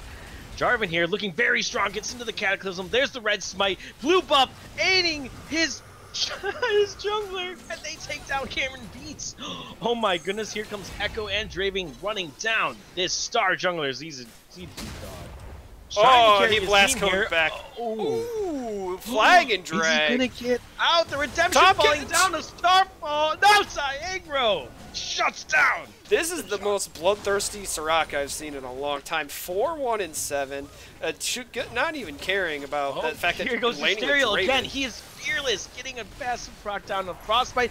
Oh, great pillar by Mystic Wave will lock in Wee Justin, as he's just so tanky. Trolling around here, Frostbite jumps in and gets absolutely obliterated. Meanwhile, Trundle on the opposite end. Soraka's able to heal him up. I tried to follow the Draven ult to not kill the Tahm Kench, but pushed him off. So, oh my goodness. Trundle here. Tower Subjugate is down. Again. He is huge. There's the silence. Cheese Blaze cannot do anything. Just so much healing. Faces out a corner, Chrono Break, and Mystic Wave is actually safe enough to just walk out. Oh, as Mordekaiser finds himself a Ragnaroking Olaf, who is just going to town with these autos, but there's just not enough. Flash for flash, and Cameron Beats takes him down. Well, it's pretty easy to kill an Olaf when you're 3 levels up as Mordekaiser. You know, didn't have to take oh my god, here they go. ZZ Dog finding the flag and drag. Oh no, Buff Draven with some fancy footwork. Red Buff whittling him down. This is not a contest. This is a slaughter. It's now 23-12 at 20 minutes and 8k gold up lead for TDK. Very impressed that they've accelerated their gold, particularly in the last 5 minutes, where we are saying there was a pretty close route. As we have a Tahm Kench ult to the top lane, where Mordekaiser's taking in Cheese Blaze again. On the Death Realm, oh my goodness. Frostbite jumping in, Flash, Tongue Lash by Wee Justin. Big shutdown. Whew. Tristana gets the shutdown. Excellent. Let's get some gold on a carry for the side of Fiesta Fathers. Another engage by Estereo. He forces the flash from Tristana. I'm going to have to talk super fast now. So as we can see... Oh, damn, Draven! Not fast enough! The whirling death! the color caster does not have any power here. Oh, jeez. I'm sorry, Frost. I think I jinxed you.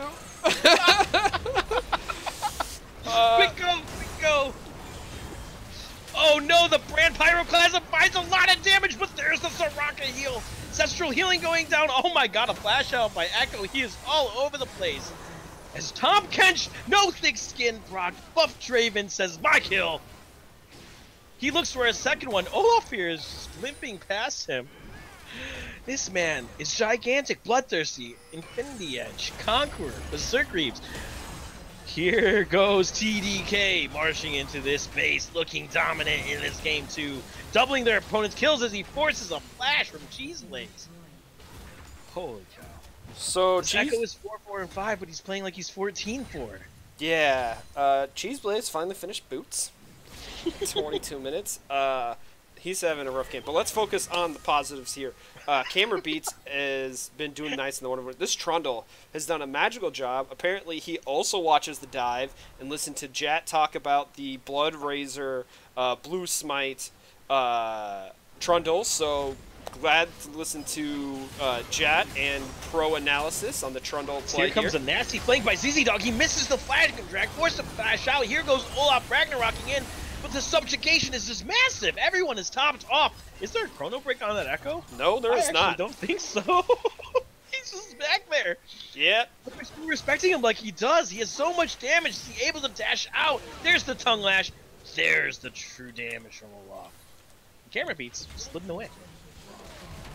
Just the completed items on the side of TDK right now are really allowing them to push in and punish the any attempt to get on to the one person who stands in front, and that's the Trundle in this aspect. Got some undertoes landings, some tongue lashes, but we know that doesn't matter because there's heals galore. As Trundle here does not seem to carry, drops the subjugation already onto Olaf. There's just so much healing, especially because he first item Spirit Visage after his regular item. W increases healing. Oh, here comes a Tristana into the Delta Realm. She jumps as Mordekaiser eats through all of that damage, and he's still alive. This is trouble for Frostbite. Get him! That's like the third time ZZ Dog has dunked Cameron Beats coming out of the Mordekaiser ult. Mordekaiser's like, heck yeah, I got the kill. Cameron Beats is like, boom! No, you don't, son. Too bad that it's... Cameron Beats flexing on the dude in the Death Realm by showing him another Death Realm as he leaves the Death Realm. Oh, yes. Oh my god, look at that. Look at that Trundle attack speed. What does he hit when he's on W? That's like... Blood Razor plus... 2 point... Plus 2 like daggers? He's at a 1.54 attack speed without W. So he's got to be hitting close to 2. Oh. What's he go through? He probably goes Trinity Force because he's greedy. No, is he going Blade of the Rune King? Because he just picked up a recurve bow and a longsword. Dude, that would be my guess. Ooh, a flag and drag finds Echo. Yuziriel there, falling low, but he's got the chrono break, and that Jarvan is darn tanky. Yeah, but they're that's some good Debasi and MR right 13. There. So they can fight it out. So objectives here. Oh no, here comes the rocket jump. There goes the chrono break. Big damage down. But that also means he's pushed out by Frostbite. Oh no, flag and drag. The undertow going to hit here. Oh, there's a chilling smite. There's the dead man plays. Oh, but on the opposite end, Jarvan taken super low. He flag and drags out. Olaf, do you want this fight? Probably not. Go ahead, go. As they start Baron.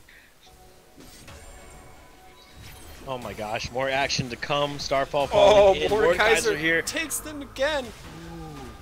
Mr. Toad's not so fun ride. Wee Justin has not been able to complete an item. He has just started to hard lose this matchup as Olaf feels the burn, flashes out. This is just a free Baron. Yeah. The heals on Trundle really strong. The levels, though, are they're not that far behind in levels. If FF gets a couple, there's shutdown golds to be had galore now on this on the side of TDK. So if they just hold their base here, try and get a pick off. Tom Kench has finished the Frozen Fist against the Draven and the Trundle to help with that. Good cooldown reduction there. Undertow hits here. Looks like Cameron Beats feels like he wants the 3v run. Ragnarok is going out. Zodia comes in and he almost kills Olaf with just a passive. Be very strong here. He is going to be able to get close to Frostbite here and take him down. Here comes Echo on the flank. They are in so much trouble here. Cheeseblaze, are you a cannon minion? Are you a super minion? Can anyone tell? Tom Kench with the save. Oh my gosh, somewhere on the other side of the map. Oh, they're finding everybody here. Draven caught him trying to get back to base. as he was pushing in for the Nexus. I think that's the end. Wow, we didn't even get to talk about a lot of things. No, we didn't. We didn't get to talk about a whole lot of anything.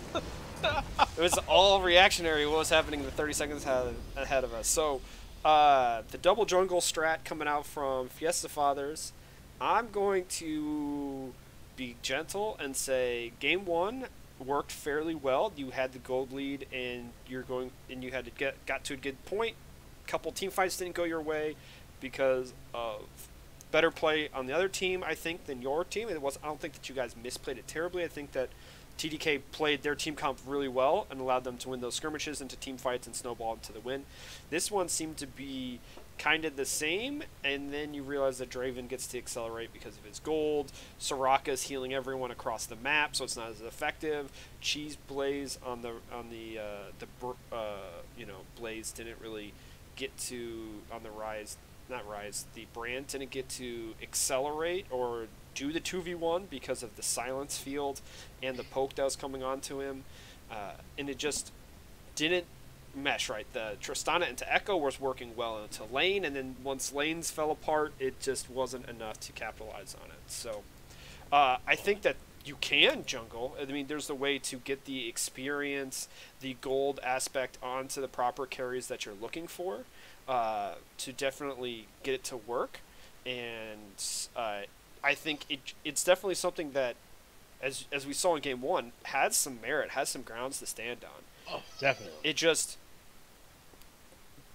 I think, doing it 2 games in a row, TDK were more acceptable to what could happen, and were more seeing the weaknesses in it, and were able to capitalize and punish it. As a team comp, just in general. But I think it was great to see that coming out. Oh, I agree. And that's why all that you said, all that culminates in my MVP vote. It's actually going to be for Draven. I thought he had a great game 1. I felt a little bad not even mentioning him. But game 2, he gets on his namesake, right? He gets on his signature champion due to his name. And he hard carries this game through bot lane, with the aid of an exceptional support. But I was going to be like, excuse me here. If you want to talk about it, I'm pretty sure Nutego was the one that was like 4-0-1 or 4-1-2, and Draven was sitting there with like 1 kill. He did start off with the first 2 kills. So... Oh, that's so hard. It really should go to either one of the bot laners. Yeah, I think the bot laners definitely for this matchup. So we are going to, real quick, normally we just take the someone from the winning team. But because of such a unique strategy, I do want to talk to someone from Fiesta Fathers first about the double jungle plan. And then we will bring someone in from the Dandelions, okay? Are you okay with that, Freddie? I'm super down for whatever. Okay. Let's see. I'm super down for whatever. Okay, we got ZZ Dog. I drug him in here. So, okay, so Freddie and I talked about your strategy. We kind of pointed out the pros and cons about juggling the gold and lane experience is better than the jungle experience at the moment, and that's how that's a way to accelerate more people in a possible better function with the double jungle. It just didn't work out. Game 1 it started to work out well. Game 2 not as much. Yeah. Okay. So the way that it's like the intended purpose is that because we've been playing this for a while. We actually 2-0'd with it last week. The problem we ran into is we didn't have enough practice on this patch, because it just got, like, all the jungle XP just got changed, as well as funneling got nerfed, so it's a little bit wonky now. But basically, the fundamental idea was that because jungle XP is so poor, or at least it was last patch, like yesterday, you would just funnel XP and not care about having reduced gold, because then you'd have your top jungle would be like the level of a solo laner, and you'd secure every objective because your smite is just better, because you're like 3 levels up on the enemy jungle. Of course, that didn't really work out now because the XP is much closer, as well as like we weren't able to really get the advantages that we were used to. Bot side struggled a lot, especially game 2, so got a little hard. There's some growing pains. Yep. Would if you could chrono break the second game, because I feel like your top half of the map executed well. Say top half, but your side that was opposite of the 80 carry on the enemy team performed exemplary. You guys were ahead, you dominated, you had two people who were just massive with huge bounties and leads. What would you maybe like to? What would you have picked? Would you have changed the bot lane pick? Would you have stuck with it? I think just did a great job both games. He tried his heart out. It was unfortunate. What would if you could chrono break? What would you run back to? I definitely think one, like, Soraka kind of just destroyed everything because, like, we got such an advantage topside, but then Soraka would just press R and then we'd lose anyway. So that was pretty unfortunate. But as far as our picks are concerned, I think the Olaf probably wasn't the best idea. Because the intended thing there is, like, Draven is immobile, Soraka's immobile, you can just run him down with Olaf.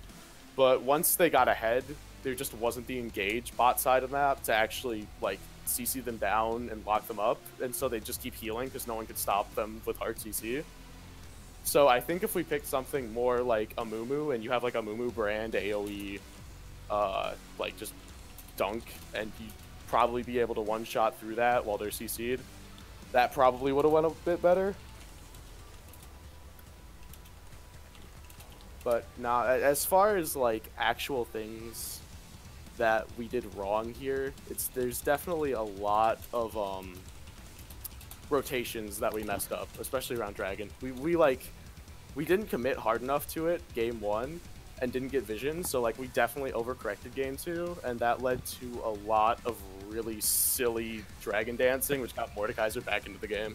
Is it safe to call you guys the Fiesta fathers of double jungle for this league? I mean, like, Dream Daddies, Delicious Daddies, Fiesta Fathers, whatever, our entire identity has always been partying and, like, drawing people into just clown fiestas. That's the namesake, so, I mean, you can call it whatever you want. We're here for a fun time. That's it. Here for a fun time, not for a long time. You heard it from him. The man, the myth, the legend, ZZ Dog. Hey, great performances each game. You are absolutely... what's the word I'm looking for? Dunking on fools. Yeah, yes. We noticed. Okay, so one thing.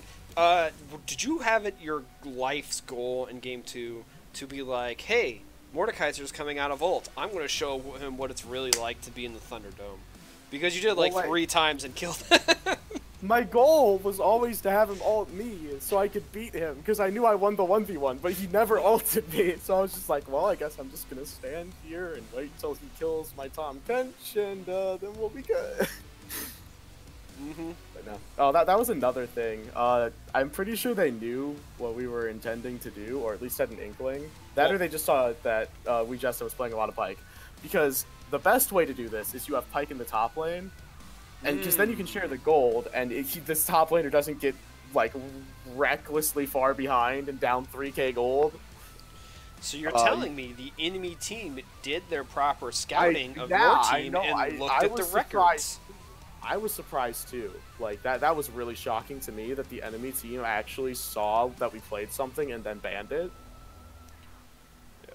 So it's great to see adaptability on both these teams. So I just want I don't know if I have enough voice to keep casting your games though, Fiesta Fathers. Thanks for the I did warn you like 2 days ago when you signed up for it that no one can cast more than 2 games in a row of our just total.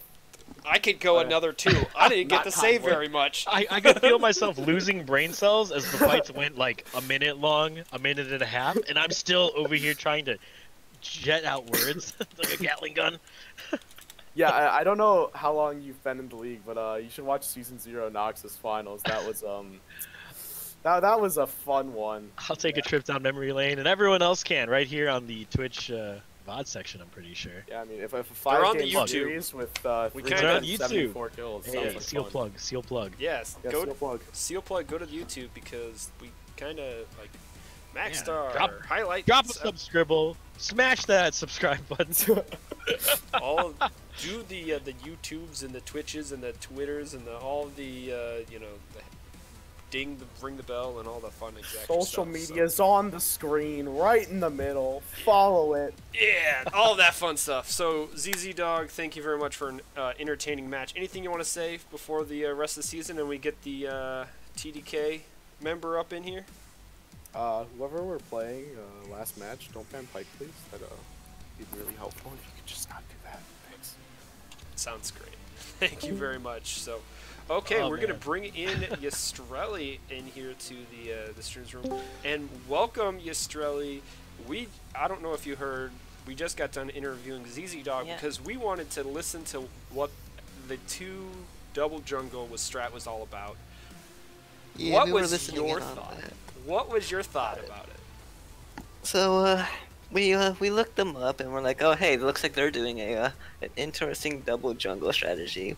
Honestly, we thought that our bot lane would do like really well going in here because we figured that Eclipse and Note could punish any singular ones. We weren't really sure how the double jungle strategy worked. Yeah, it was kind of, it really is kind of weird one. But with Frostbite in the middle, like for game 1, for example, Frostbite in mid, when the Jhin is picked, it's like that's definitely Jhin mid. And then there are picks we can do to kind of bully him a bit. I don't think I particularly bullied him well, but I think the idea is that if we can bully the mid laner out and our bot lane like doesn't allow their bot lane to freeze and farm safely, then the only real control that the double jungle can really get is in the top side, which it looked like they were trying to do the entire first game, is just camp on top of the cannon. But once the camp stopped there, the cannon was still on even grounds with the Nautilus, because even though, you know, there's so much focus topside, all that gold is going into the jungler. So then the cannon was able to win the solo lane, and I think that's mostly why we were able to deal with it in game 1, is the fact that, like, yes, you get a lot of pressure top lane, yes, you get a couple of people a lot of gold, like that Echo was getting so much gold the entire time, but at the same time, you're kind of screwing some of the, like, you're screwing more than one lane than the old funnel lane, funneling strategy did, and if your mid is not able to take advantage, like push out and make their own advantage, then you're going to really struggle with control of the game. You're giving up early dragons for all your pressure top. Even though you have 2 smites, you're still giving up dragons, which is really a big question mark. It's like, I think if they kept at it and improved on it, it could definitely be something they can pull out and do. But I also think in its current iteration, there are still like some kinks they need to figure out where their lanes. I feel like the comp definitely waxes and wanes depending on what you get to pick top lane, right? With a Pike, I feel like it's a veritable different beast than it is with Nautilus or even Tahm Kench. Yeah, exactly. But like, if your entire strategy is based around a single champion being led through, and that champion is banned, then you should be able to transition into something else. But enough about the enemy team. Enough about their mistakes. Take me into game 2. Echo versus Tristana in the mid lane. And there was not a time you were on screen where I didn't have to cut off the ammo and go into some Gatling gun play-by-play. As you guys absolutely rode it out in the mid lane. What were the comms like? What were you saying as you stepped up to the plate like 4 times in a row after a recall, only to all in somehow? I mean, alright, so I guess Frostbite just kind of is contesting me for most aggressive mid laner with that game. Alright, so Tristana mid, I already knew. I thought the Echo mid into her would be a little better than it was. Like, Frostbite just completely demolished me in the first few levels. He like, I believe he solo killed me 2 or 3 times and got a jungle kill on me once. I don't know. At one point, like, with bot lane... Where do you feel like you got back into that lane? Because I thought you were doomed from the start.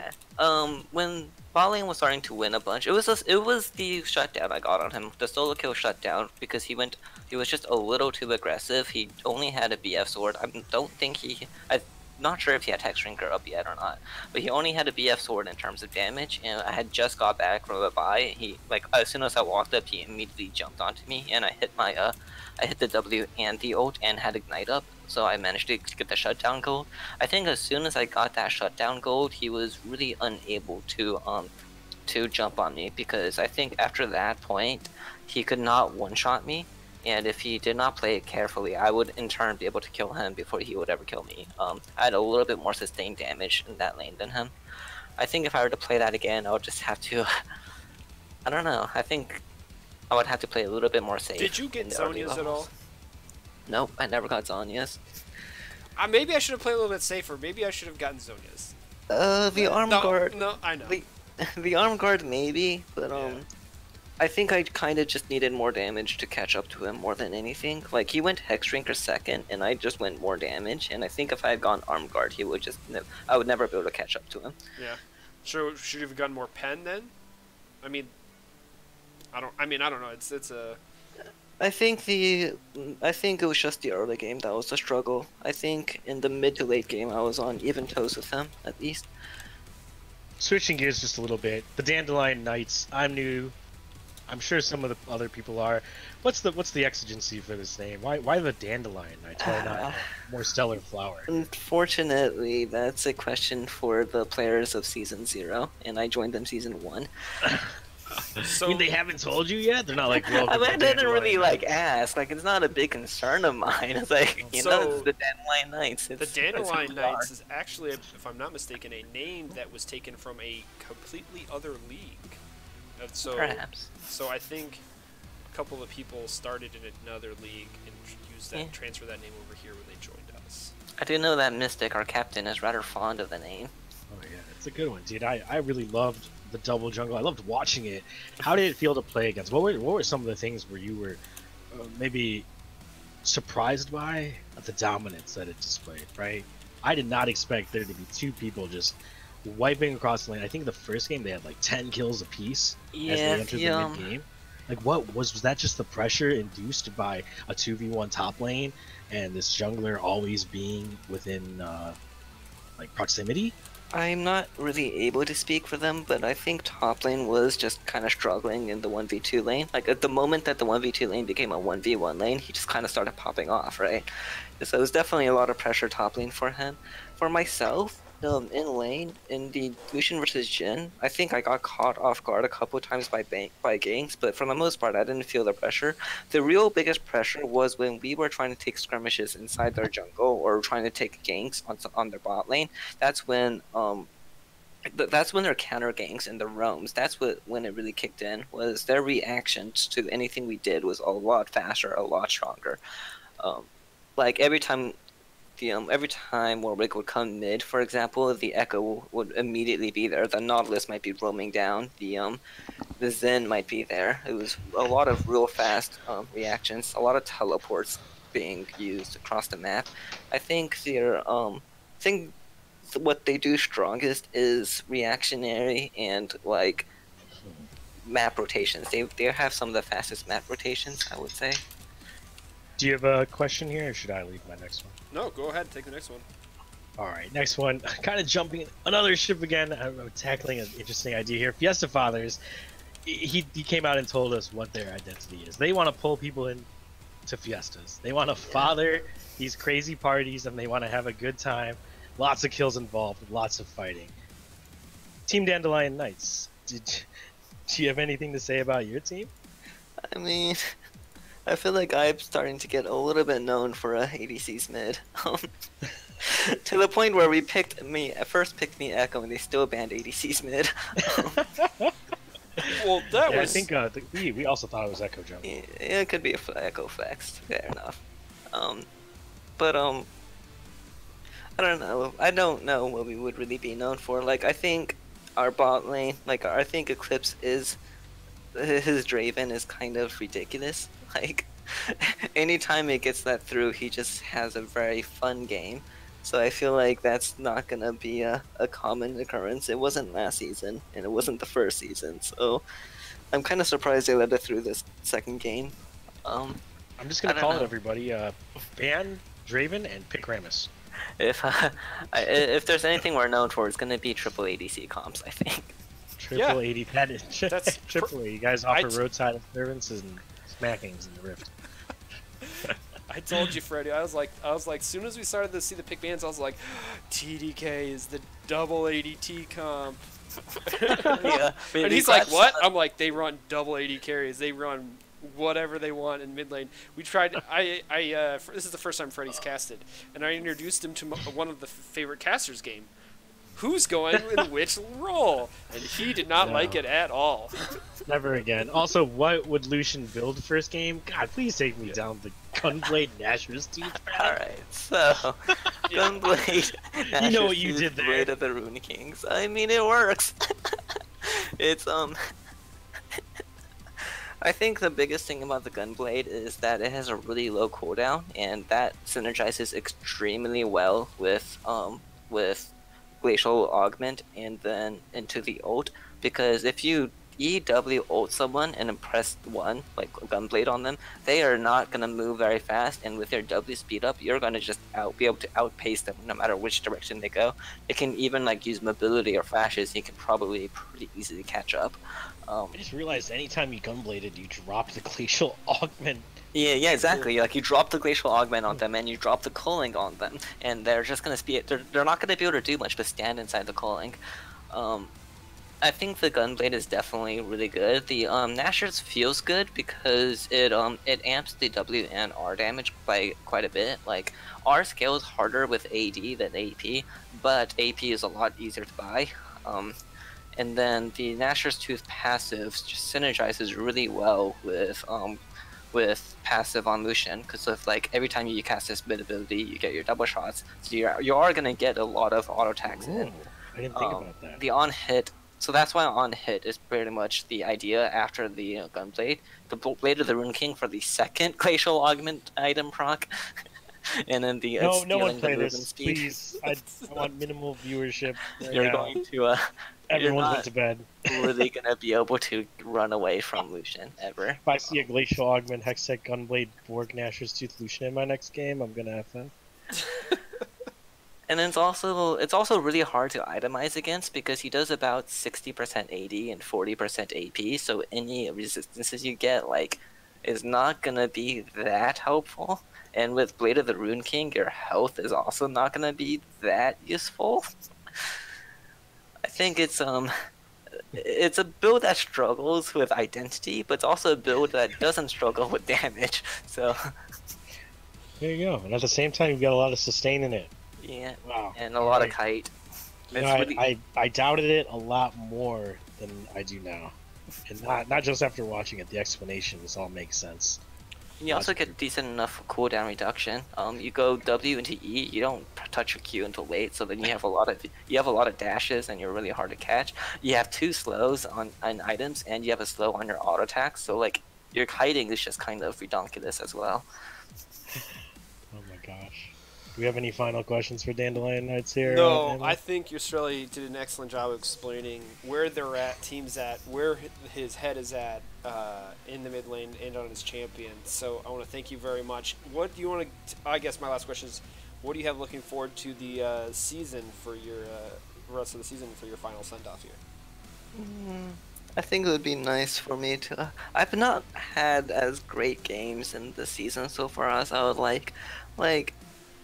I haven't, like the first series we played, I played really poorly. The second series, I think I went okay, about average. I think personally, I would like to start performing a lot better throughout these series, and hope that TDK can get through past the first week of playoffs at least. The first set of playoffs, because last season we got stopped at the first at the quarterfinals, so I would like to improve improving every season would be nice. Well, both teams have made a fan of me, and I look forward to seeing you guys in the future, but maybe not casting Fiesta Fathers games, Ken. I'll cast the Fiesta Fathers games. I got you guys. Don't worry about it.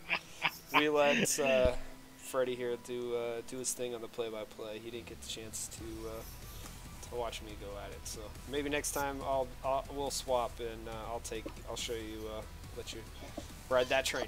So thank you, Yisraeli, or Yisrael. Thank you. You have a good night, and have a good one here. Okay, Freddie. First time. Final. Crazy time. Are you feeling okay? A little jittery, a little crazy. My voice, it's. I feel like I'm riding on an adrenaline high, and I'm gonna crash as soon as we hit it. Oh yeah, that's definitely gonna happen, and it's great because we're going to bedtime here. So I'm gonna kick it off. We're gonna end the stream. Good night, everyone.